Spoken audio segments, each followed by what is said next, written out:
Hello students வணக்கம். Welcome to பிஎஸ்எஸ்எட் chemistry channel for easy learning. இன்னைக்கு நம்ம பார்க்க போகிறது சாம்பிள் பேப்பர் 24-25ல கொஸ்டின் நம்பர் 32 பார்க்க போகிறோம். 32 அப்படின்றது ஒரு லாங் ஆன்சர் டைப் கொஸ்டின். இதில் இன்டர்னல் சாய்ஸ் நமக்கு கொடுத்துருக்காங்க. ஸோ 32 ஏபிசி ஒரு பார்ட்டு, ஆர் போட்டு ஏபிசி செகண்ட் பார்ட் கொடுத்துருக்காங்க. நம்ம ஒன்றா பார்ப்போம். So first part A. Give reasons for the following. 1. The reaction of ethanol with acetyl chloride is carried out in the presence of pyridine. So, இதுக்கு நம்ம reason எழுத போறோம். So, reaction எழுதுவோம். C2H5OH ethyl alcohol plus CH3COCl acetyl chloride in presence of pyridine. நமக்கு என்ன ஆகுது, ஆல்கஹால்ல இருக்க ஹெச்சும் acetyl குளோரைட்ல இருக்கக்கூடிய சிஎலும் HCl வெளியில வரும். மீதம் இருக்க பார்ட் C2H5O COCH3 ஒரு எஸ்டர் நமக்கு கிடைக்குது. எத்தில் அசிட்டேட் நமக்கு ஃபார்ம் ஆகும். ஸோ எதுக்காக நம்ம பெரிடினை இங்க யூஸ் பண்றோம் அப்படின்னா, இந்த இடத்துல நம்மளுக்கு எஸ்டர் மேஜர் ப்ராடக்டா இருந்தாலும் நம்மளுக்கு பை ப்ராடக்டா ஒரு ஆசிட் HCl கிடைக்குது. ஸோ இந்த ஆசிடை நம்ம ரியாக்ஷன்ல இருந்து கான்ஸ்டன்டா ரிமூவ் பண்றதுக்காக நம்ம என்ன பண்றோம் அப்படின்னா பெரிடின் யூஸ் பண்றோம். ஏன்னா pyridine is a strong base. So base என்ன பண்ணுது, இந்த ஆசிடை நியூட்ரலைஸ் பண்ணி ரிமூவ் பண்ணுது. So here pyridine is used in the reaction in order to remove the HCl formed during the reaction because pyridine is a strong base. சரியா? So நம்மளோட answer என்னவா இருக்கணும், pyridine is a strong base which is used to remove the HCl formed during the reaction. அடுத்தது cresols are less acidic than phenol. So நமக்கு phenol formula தெரியும், C6H5OH. கிரெசால் அப்படின்றது இந்த phenol பார்ட்ல ஏதாவது ஒரு கார்பன்ல CH3 அட்டாச் ஆயிருக்கும். ஸோ CH3 அப்படின்றது it is an electron releasing group, electron donating group. அப்போ ஒரு ஃபீனால்ல ஒரு எலக்ட்ரான் ரிலீசிங் குரூப் அட்டாச் ஆயிருக்கும் போது இது என்ன பண்ணுது, எலக்ட்ரானை ரிலீஸ் பண்ணிட்டே இருக்கு. இது கொடுக்கக்கூடிய எலக்ட்ரான் அதிகமாக அதிகமாக இந்த இடத்துல ஆக்சிஜன்ல எலக்ட்ரான் டென்சிட்டி என்ன ஆக ஆரம்பிக்கும், இன்க்ரீஸ் ஆகும். ஆக்சிஜன்ல எலக்ட்ரான் டென்சிட்டி ரிமூவ் ஆகுதுன்னா இந்த ஆக்சிஜன் இந்த ஹைட்ரஜனை வெளியில கொடுக்காது, வெளியில தள்ளாது, அதோடய அட்டாச் பண்ணி வச்சிருக்கும். ஸோ அதனால கிரெசால்ஸினுடைய அசிடிக் நேச்சர் என்ன ஆகுது, டிக்ரீஸ் ஆகுது. ஆனா ஃபீனால்ல அப்படி கிடையாது. இந்த ஆக்சிஜன் ஹைட்ரஜன் என்ன பண்ணிடும், வெளியில அனுப்பிடும். ஏன்னா எலக்ட்ரான்ஸ் எங்க ஆகுது, டீலோக்கலைஸ் ஆகும். உள்ள பென்சின் ரிங்குக்குள்ள சுத்தி வர்றதுனால இந்த ஆக்சிஜன் ஹைட்ரஜனை வெளியில கொடுத்துருச்சு அப்படின்னா இது O- மாறும். ஸோ இது ஃபீனாக்சைடு அயானா நம்மளுக்கு மாறுது. ஸோ நம்ம ரீசன் என்ன எழுதணும், due to the presence of electron releasing groups in cresol, electron releasing alkyl group in cresol, the electron density on the oxygen decreases, thereby decreasing the acidic strength ன்னு எழுத போறோம். ஓகேவா? அடுத்தது Bக்கு வரும். Williamson's process is used for the preparation of ethers from alkyl halide. So நமக்கு தெரியும் Williamson's process அப்படின்றது alkyl halide கூட ஒரு அல்காக்சைடை நம்ம சோடியம் அல்காக்சைடை ட்ரீட் பண்ணணும் அப்படின்னா நமக்கு ஈத்தர் கிடைக்கும்.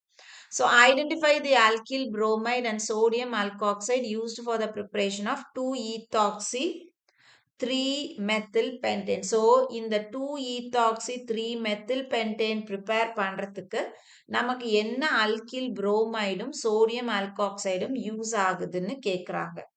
So நம்ம இங்க எழுதுவோம். So first நமக்கு தேவையானது 2-ethoxy 3-methyl pentane.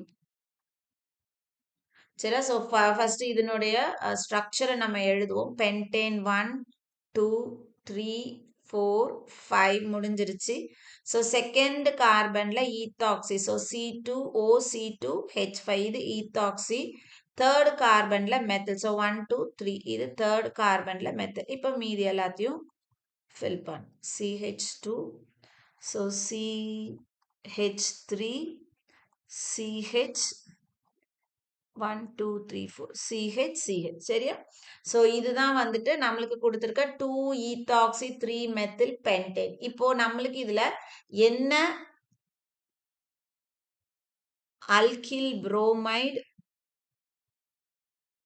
என்ன சோடியம் ஆல்காக்சைடு யூஸ் பண்ணணும்னு கேக்குறாங்க.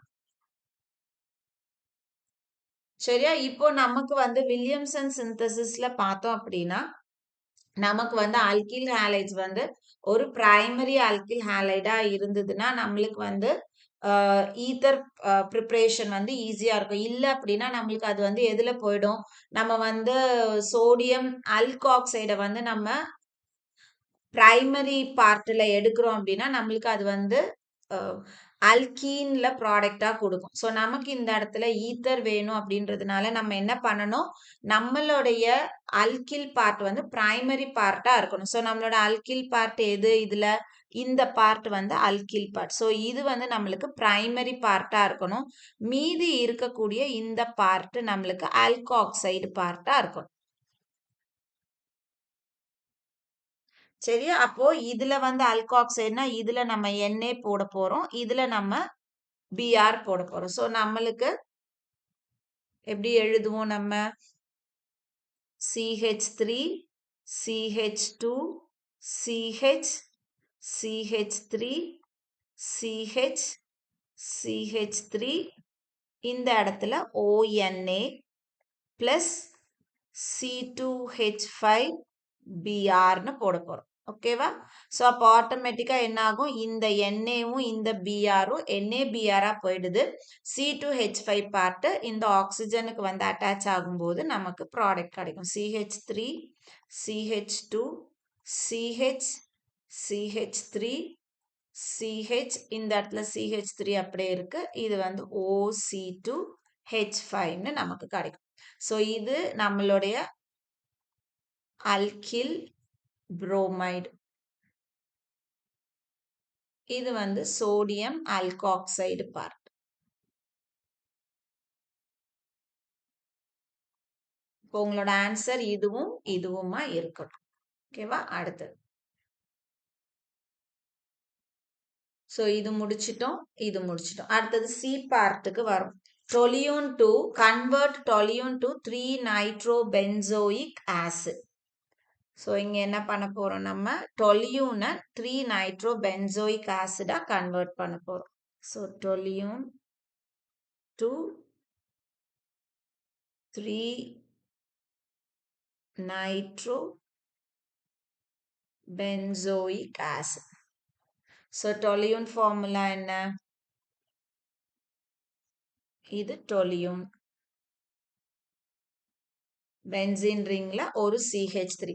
ஸோ இதை நம்ம ஃபர்ஸ்ட் ஒரு ஆசிடா கன்வெர்ட் பண்ணணும் அப்படின்னா, சரியா? இது கார்பாக்சிலிக் ஆசிட்ல நம்ம பார்த்துருப்போம். பொட்டாசியம் பெர்மாங்கனேட், இது என்ன பண்ணுவோம், பொட்டாசியம் ஹைட்ராக்சைடு போடுவோம். ஸோ ஃபர்ஸ்ட் ஸ்டெப்ல இதை போடுவோம். செகண்ட் ஸ்டெப்ல நம்ம என்ன பண்ணுவோம் அப்படின்னா இதை ஹைட்ரலைஸ் பண்ண ஹீட் பண்ணுவோம். சரியா? ஹீட் பண்ணும்போது நம்மளுக்கு இந்த இடத்துல ஆசிட் பென்சோயிக் ஆசிட் கிடைக்கும். இப்போ இந்த பென்சோயிக் ஆசிட்ல நம்மளுக்கு என்ன வேணும், நைட்ரோ வேணும். ஸோ பென்சோயிக் ஆசிட் வந்து மெட்டா டைரக்டிங் குரூப். சரியா? COOH வந்து மெட்டா டைரக்டிங், அதனால நம்மளுக்கு வந்து மெட்டா பொசிஷன்ல NO2 குரூப். ஸோ மெட்டா பொசிஷன்னா எது, இது 1 இது 2 3, தேர்ட் பொசிஷன் நம்மளுக்கு NO2 அட்டாச் ஆகும். ஸோ அதனால இந்த இடத்துல நம்ம நைட்ரேட்டிங் ஏஜென்ட் யூஸ் பண்ணுவோம். Concentrated nitric acid and concentrated sulphuric acid போட்டோம் அப்படின்னா மெட்டா பொசிஷன்ல நம்மளுக்கு NO2 குரூப் வந்து சப்ஸ்டியூட் ஆகும். இது COOH, இது NO2. ஸோ தேர்ட் பொசிஷன்ல 3-நைட்ரோ பென்சோயிக் ஆசிட். சரியா? ஸோ இது அதுல இருக்கக்கூடிய ஃபர்ஸ்ட். செகண்டுக்கு வரும் பென்சீன். இது முடிச்சிட்டோம். ரெண்டாவது வந்து benzene to meta nitro acetophenone. Benzene to meta nitro அசிட்டோஃபீன்.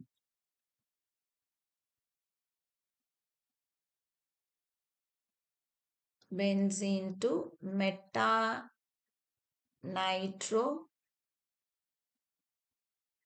அசிட்டோஃபீனான். சரியா? ஸோ பென்சீன்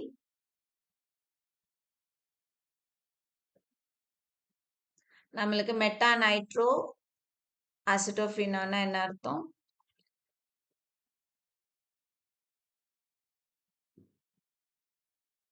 CH3 இப்படி எழுதலாம். அப்படி இல்லைன்னா இப்படியும் எழுதலாம். COCH3 NO2ன்னு எழுதலாம். சரியா? ஸோ இங்கே நம்ம ஃபர்ஸ்ட் என்ன பண்ண போறோம்? நைட்ரேட் பண்ண போறோம். பென்சீனை நைட்ரேட் பண்றோம். ஸோ நைட்ரேஷனுக்கு கான்சென்ட்ரேட்டட் நைட்ரிக் ஆசிடும் கான்சென்ட்ரேட்டட் சல்ஃபியூரிக் ஆசிடும் போடுறோம். நமக்கு NO2 கிடைக்குது. இப்போ இதுல நம்ம என்ன பண்ண போறோம்? அசிட்டிலேஷன் ஃப்ரிடல் கிராப்ஸ் ரியாக்ஷன் பண்றோம். ஸோ ஃப்ரிடல் கிராப்ஸ் ரியாக்ஷன் நமக்கு அசிட்டோஃபீனான் அப்படின்னா வந்துட்டு C6H5 COCH3. ஸோ இந்த பார்ட் C6H5 இருக்கு, அதனால COCH3 மட்டும்தான். ஸோ அதனால acetyl chloride in presence of AlCl3. அப்ப என்ன ஆகுது? இதுல இருக்க சிஎலும் இந்த மெட்டா பொசிஷன்ல இருக்கக்கூடிய ஹைட்ரஜன் என்ன ஆகும்? HCl போனோம்னா இந்த கார்பன் இதுல வந்து அட்டாச் ஆகும். ஸோ NO2 COCH3ன்னு நமக்கு கிடைக்கும். ஸோ இது மெட்டா, இது அசிட்டோஃபினான் பார்ட், அதுல மெட்டா பொசிஷன்ல NO2 இருக்கு. ஸோ மெட்டா நைட்ரோ அசிட்டோஃபினான், இது நைட்ரோபென்சீன். சரி, இதுதான் அந்த கன்வர்ஷன்.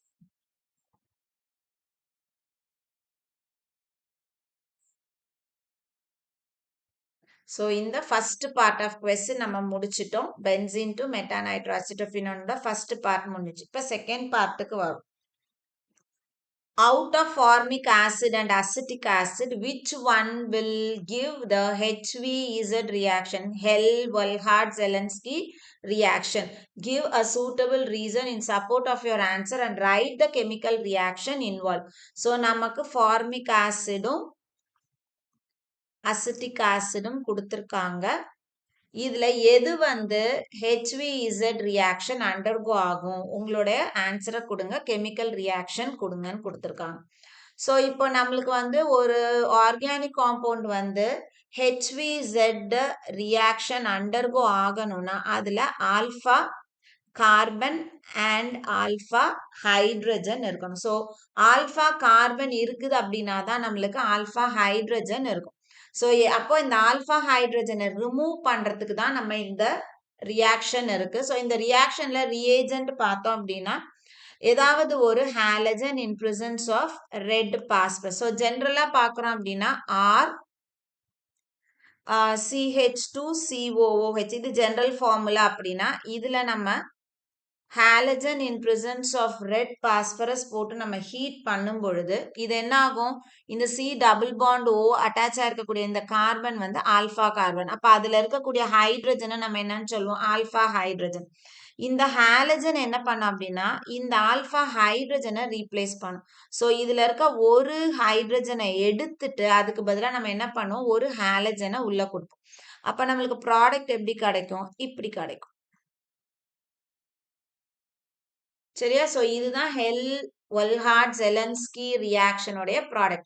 ஸோ கண்டிப்பா ரியாக்ஷன் அண்டர்கோ ஆகணும்னா ஆல்ஃபா ஹைட்ரஜன் கண்டிப்பா இருக்கணும். ஆல்ஃபா ஹைட்ரஜன் ஆல்ஃபா கார்பன் இருந்தாதான் இருக்கும். ஸோ இப்போ நமக்கு வந்து என்ன கொஸ்டின் கேட்டிருக்காங்க அப்படின்னா நம்மளுக்கு HCOOHும் CH3COOHும் கொடுத்துட்டு இது ரெண்டுத்துல எது வந்து நம்மளுக்கு HVZ ரியாக்ஷன் அண்டர்கோ ஆகும்னு கொடுத்துருக்காங்க. ஸோ இதுல பார்த்தோம்னா ஆல்ஃபா ஹைட்ரஜன் கிடையாது. No alpha hydrogen. ஏன்னா கார்பனே இல்ல. சி இது டபுள் பாண்ட் OH இருக்கு. இது டைரக்டா ஒரு ஹைட்ரஜன்ல அட்டாச் ஆயிருக்கு. ஸோ இந்த இடத்துல ஆல்ஃபா ஹைட்ரஜன் இல்ல. ஆனா இங்க எடுத்துக்கிட்டோம்னா இது CH3 C double bond OH. So இந்த கார்பனைல் கார்பன் அட்டாச் ஆயிருக்கிற இந்த கார்பன் ஆல்ஃபா கார்பன். ஸோ இதுல இருக்க ஹைட்ரஜன் வந்து ஆல்ஃபா ஹைட்ரஜன். அப்ப அசிட்டிக் ஆசிட் தான் வந்துட்டு ஹெல்-வோல்ஹார்ட்-ஜெலன்ஸ்கி ரியாக்ஷன் அண்டர்கோ ஆகும். ஏன் அப்படின்னா இட் கண்டெய்ன்ஸ் ஆல்ஃபா ஹைட்ரஜன். இப்போ இதனுடைய ஸ்பெசிபிக் ரியாக்ஷனை நம்ம எழுதுவோம். ஸோ CH 2 நான் ஒரு ஹைட்ரஜனை ஒரு ஆல்ஃபா ஹைட்ரஜனை வெளியில எடுத்து காமிச்சிருக்கேன். COOH இதுல நம்ம ஹாலஜன் Br2 போட்டு ரெட் பாஸ்பரஸ் போட்டு ஹீட் பண்ணோம். நீங்க அதுக்கு பதிலா Cl2 கூட போடலாம். Cl2 ரெட் பாஸ்பரஸ் போட்டு நம்ம ஹீட் பண்ணணும் அப்படின்னா இந்த இடத்துல இந்த H வந்து ஒரு ஹாலஜன் ரீப்ளேஸ் பண்ணும் பொழுது CH2 Br COOH நமக்கு கிடைக்கும். நீங்க Cl2 யூஸ் பண்ணீங்கன்னா இந்த இடத்துல Cl போட்டுக்க வேண்டியதான். ஸோ இதுதான் அந்த கொஸ்டினுக்கான ஆன்சர். அப்போ எங்க ஆல்பா ஹைட்ரஜன் இருக்கோ அந்த கார்பாக்சிலிக் ஆசிட் தான் வந்து ஹெல்-ஒல்ஹார்ட்-ஜெலன்ஸ்கி ரியாக்ஷன் அண்டர்கோ ஆகும். சரியா? அப்போ இது முடிஞ்சிருச்சு. அப்போ இதுதான் வந்து ரியாக்ஷன் அண்டர்கோ ஆகுது. அதுக்கான ரியாக்ஷன் எழுதிட்டோம். அடுத்தது alcohols are acidic but they are weaker acids than water. Arrange various isomers of butanol in the increasing order of their acidic strength. Give a reason for the same. So அவங்களே statement கொடுத்துட்டாங்க. alcohols are acidic but are weaker acid than water கொடுத்துட்டாங்க. இப்போ நம்மளுக்கு வந்து என்ன சொல்றாங்க, isomers of butanol எடுத்துட்டு அதனுடைய increasing order of acidic strength எழுத சொல்றாங்க. ஸோ நம்ம butanol ஃபர்ஸ்ட் எழுதுவோம். butanol இதுக்கு வந்து ஐசோமெரிக் ஃபார்முலா எழுதுவோம். First butanol formula CH2CH2OH. சரியா? இப்போ இதுக்கு வேற என்னெல்லாம் ஐசோமெரிக் ஃபார்ம், இது பிரைமரி ஒன்று எழுதியிருக்கோம். அப்புறம் செகண்டரி எழுதலாம். CH3CH2 CHOHCH2 எழுதலாம். இது செகண்டரி எழுதலாம். அதே மாதிரி டெர்ஷியரி எழுதலாம். CH3C CH3 CH3OH இது டெர்ஷியரி எழுதலாம். சரியா? இப்போ இதை தாண்டி வேற ஏதாவது எழுத முடியுமானா இன்னொரு பிரைமரி எழுதலாம். அதாவது ஒரு CH3 வந்து கீழே எடுத்துட்டு வந்தோம்னா ஐசோப்ரோபைல் பார்ட்டா நம்மளுக்கு கிடைக்கும். CH CH3 CH2OH. ஸோ இதுவும் வந்து பிரைமரி தான். ஸோ OH அட்டாச் ஆயிருக்க இந்த கார்பன் டைரக்டா ஒரு கார்பன்ல தான் அட்டாச் ஆயிருக்கு. சரியா? ஸோ இது ஐசோப்ரோபைல் பார்ட்டு. இப்போ இந்த நாலுமே வந்து 4 ஐசோமர்ஸும் பியூட்டனாலோட தான். இப்போ இதனுடைய அசிடிக் நேச்சர் எழுத சொல்றாங்க. ஜென்ரலா எலக்ட்ரான் ரிலீசிங் குரூப் வந்து OHல அட்டாச் ஆகுது அப்படின்னா அந்த ஆல்கஹாலினுடைய அசிடிக் ஸ்ட்ரென்த் வந்து குறைய ஆரம்பிக்கும். So increase in electron releasing group அப்படியா இருந்ததுன்னா அசிடிக் நேச்சர் டிக்ரீசஸ். சரியா? ஸோ அப்படி பார்த்தோம்னா இப்போ இந்த இடத்துல டெர்ஷியரியில பார்த்தோம் அப்படின்னா 3 எலக்ட்ரான் ரிலீசிங் குரூப்ஸ் அட்டாச் ஆயிருக்கு.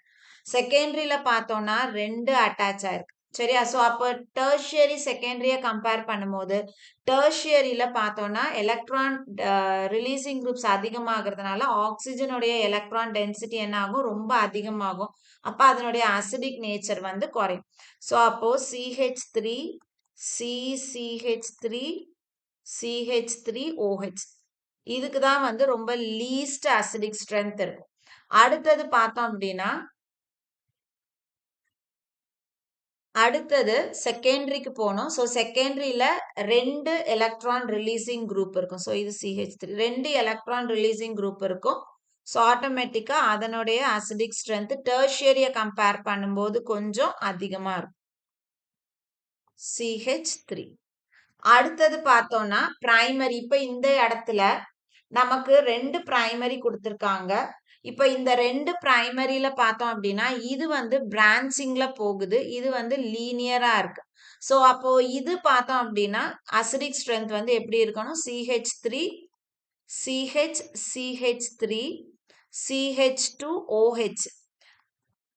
சரியா? இந்த பிரைமரியை கம்பேர் பண்ணும்போது இதுக்கு எப்படி இருக்கணும் அப்படின்னா கொஞ்சம் கம்மியா இருக்கணும். ஆனா இப்ப இந்த ரெண்டுத்தையும் கம்பேர் பண்ணும் பொழுது எது இந்த செகண்டரியையும் இந்த ஆல்கஹாலையும் கம்பேர் பண்ணணும் அப்படின்னா இதுக்கு வந்து ஸ்ட்ரென்த் ரொம்ப கம்மியா இருக்கு. ஏன்னா இதுல பார்த்தோம்னா ஒரு பல்கி குரூப் வந்து அட்டாச் ஆயிருக்கு. ஒரு பெரிய ஐசோப்ரோபைல் குரூப் அட்டாச் ஆயிருக்கனால இதனுடைய எலக்ட்ரான் ரிலீசிங் கெப்பாசிட்டி இதை கம்பேர் பண்ணும்போது அதிகமா இருக்கும்.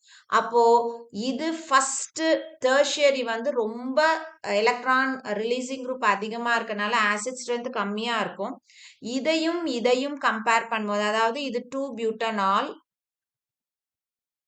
சரியா, இது வந்துட்டு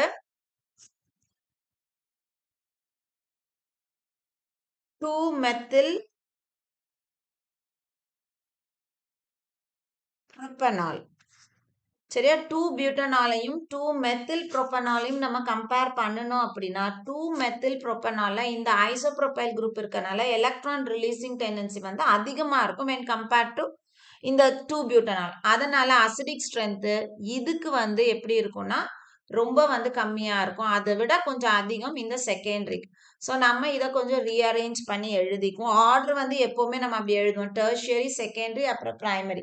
ஸோ இந்த இடத்துல ஒரு இடத்துல பிரான்ச்சிங் இன்க்ரீஸ் ஆகுறதுனால நம்ம அதை ஸ்பெசிஃபிக்காக கன்சிடர் பண்ணி தான் ஆகணும். ஸோ அப்போ லீஸ்ட் வந்து CH3 C CH3 CH3 OH.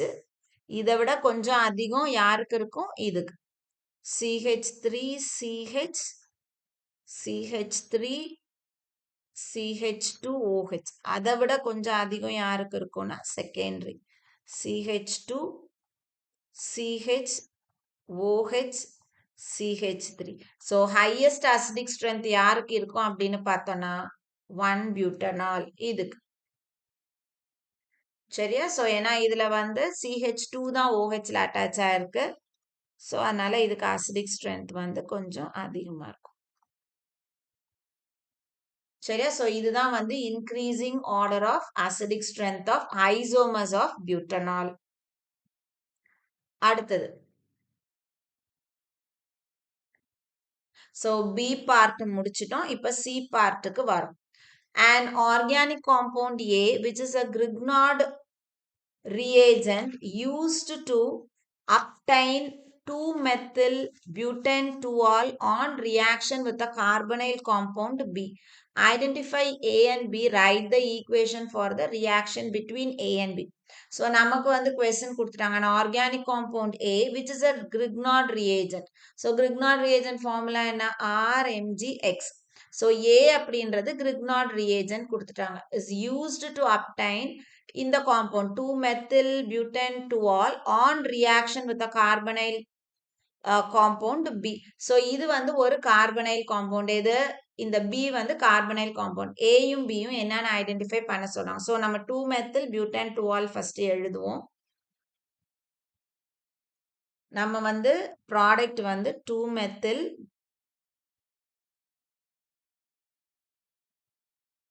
butane-2-ol சரியா. A வந்து Grignard reagent, அப்புறம் B வந்து it is a carbonyl compound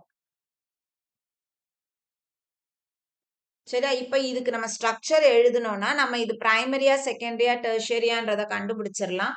அதுக்கப்புறம் நம்ம வந்துட்டு அடுத்த பார்ட்டுக்கு போவோம். ஸோ இப்ப இந்த இடத்துல பியூட்டன் 1 2 3 4. ஸோ பியூட்டன் பார்ட் போட்டாச்சு. செகண்ட் பொசிஷன்ல OH போட்டிருக்கோம், 2-ol OH போட்டாச்சு. அதே செகண்ட் பொசிஷன்ல மெத்தில். ஸோ இந்த இடத்துல CH3. மீதி பார்ட் ஃபில் பண்ணுவோம். CH3 CH3 CH2 1 2 3 4 சரியா. ஸோ 1 2 3 4 இப்படிதான்.